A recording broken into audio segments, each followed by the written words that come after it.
آپ صلی اللہ علیہ وآلہ وسلم نے فرمایا شب قدر کو رمضان کے آخری عشرے کی تاک راتوں میں تلاش کرو، 21ویں، 23ویں، 25ویں، 27ویں اور 29ویں۔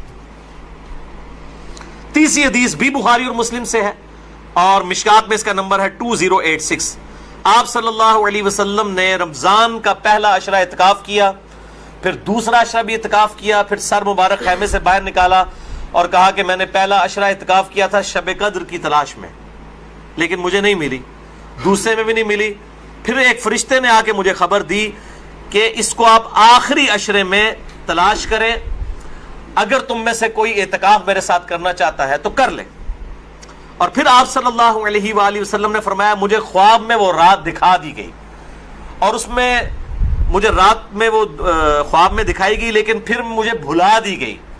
سنقرئک فلا تنسى الا ما شاء اللہ، اے نبی ہم تمہیں پڑھائیں گے، تم کبھی نہیں بھولو گے مگر جب اللہ چاہے گا۔ بھلا دی گئی، اور اس کیوں بھلائی گئی وہ آگے بخاری کی حدیث بھی آ جائے گی۔ پھر بھلا دی گئی۔ بہرحال مجھے ایک بات یاد ہے کہ اس رات صبح کے وقت جب میں فجر کی نماز پڑھ رہا ہوں گا تو میرے ماتھے پر کیچڑ کا نشان ہوگا، یہ آپ کو خواب میں دکھایا گیا۔ اور اسی حدیث میں الفاظ ہیں کہ 21ویں رات جب آئی، یعنی 20ویں اور 21ویں روزے کی درمیانی رات، اس میں جب آپ نے 21ویں روزے کی جب فجر پڑھی تو اس رات کافی بارش ہوئی، مسجد نبوی کی چھت ٹپکنے لگی، اور ظاہر ہے کہ قالین وغیرہ تو نہیں ہوتے تھے، مٹی پہ ہی نماز پڑھی جاتی تھی، یہی افضل ہے، لہٰذا اہل تشیع کا پارشلی مقدمہ اس حوالے سے مضبوط ہے کہ مٹی پہ ہی سجدہ ہونا چاہیے۔ تو بہرحال آپ صلی اللہ علیہ وآلہ وسلم کے ماتھے پر مٹی کا نشان پڑ گیا۔ صحابہ کہتے ہیں جب نماز کے بعد آپ صلی اللہ علیہ وسلم جب رخ انور صحابہ کی طرف کرتے تھے تو انہوں نے دیکھا کہ آپ صلی اللہ علیہ وآلہ وسلم کے ماتھے پر مٹی کا نشان ہے، تو صحابہ کو پتہ چلا اچھا آج شب قدر تھی۔ اچھا اب آپ دیکھیں کہ یہ نہیں ہے کہ کچھ شے نظر آ جاتی ہے، ورنہ صحابہ کو بھی نظر آئی، آپ صلی اللہ علیہ وسلم کو بھی کوئی چیز نظر نہیں آئی۔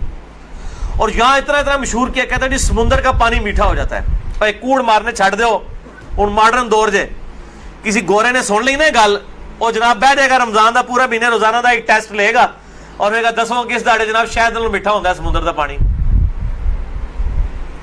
جس سارے درخت سجدے میں گر پڑتے ہیں، بھائی ہم سی سی ٹی وی کیمرے لگا لیتے ہیں، پتہ لگ جائے گا کس وقت گرتے ہیں۔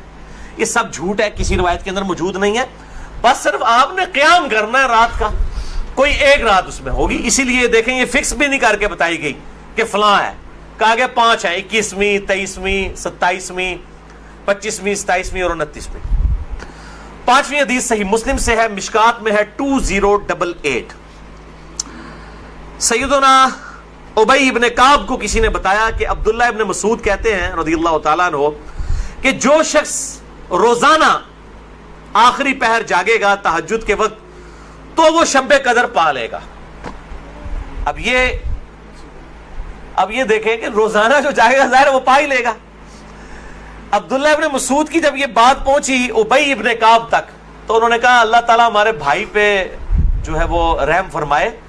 انہوں نے شاید یہ بات اس لیے کہی کہ لوگ صرف اکتفا ہی نہ کر لیں رمضان کے قیام پہ ہی، اس لیے انہوں نے یہ بات کی ہوگی، ورنہ ہمارے بھائی عبداللہ ابن مسعود کو یہ بات خوب پتا ہے کہ شب قدر جو ہے یہ رمضان کے آخری عشرے میں آتی ہے۔ اور پھر انہوں نے کہا کہ میں اللہ کی قسم اٹھاتا ہوں کہ شب قدر جو ہے وہ 27ویں رات ہے، اور تابعی کہتے ہیں کہ انشاءاللہ کے بغیر قسم کھائی، کیونکہ اگر آپ انشاءاللہ کے ساتھ قسم کھائیں نا تو وہ قسم ڈاؤٹ فل ہوتی ہے کہ اگر اللہ نے چاہا تو۔